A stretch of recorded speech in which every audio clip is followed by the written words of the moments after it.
Dear future generations, I think I speak for the rest of us when I say, sorry. Sorry we left you with our mess of a planet.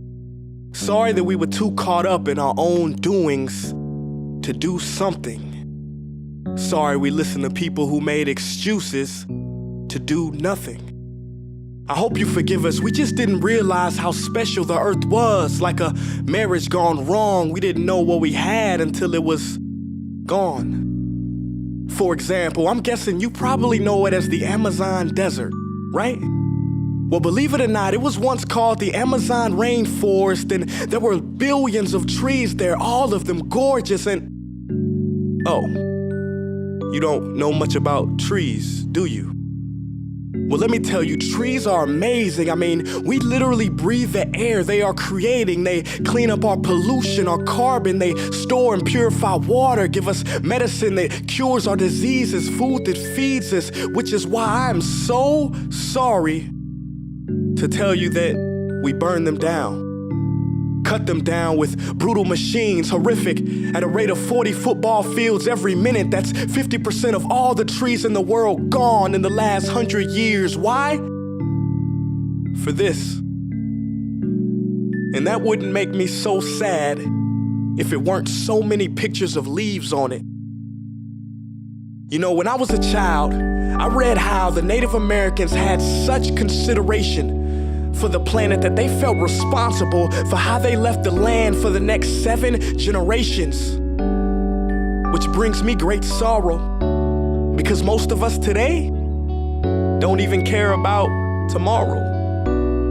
So I'm sorry. I'm sorry that we put profit above people, greed above need, the rule of gold above the golden rule. I'm sorry we use nature as a credit card with no spending limit, overdrafting animals to extinction, stealing your chance to ever see their uniqueness or become friends with them. Sorry we poison the ocean so much that you can't even swim in them. But most of all, I'm sorry about our mindset, 'cause we had the nerve to call this destruction progress.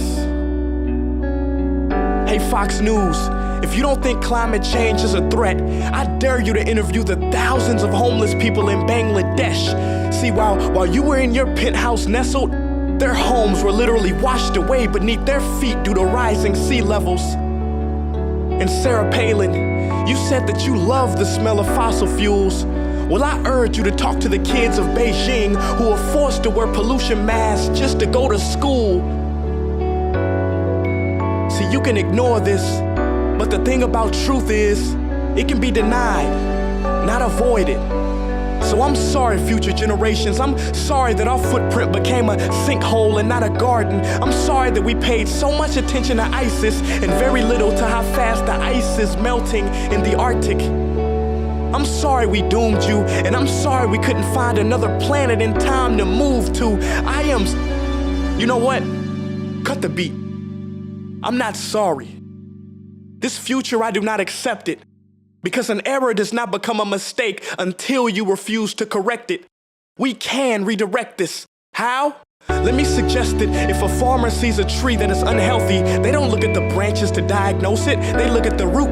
So like that farmer, we must look at the root, and not to the branches of government, not to the politicians run by corporations. We are the root, we are the foundation. This generation, it is up to us to take care of this planet. It is our only home. We must globally warm our hearts and change the climate of our souls and realize that we are not apart from nature, we are a part of nature. And to betray nature is to betray us. To save nature is to save us. Because whatever you're fighting for, racism or poverty, feminism, gay rights, or any type of equality, it won't matter in the least. Because if we don't all work together to save the environment, we will be equally extinct. Sorry.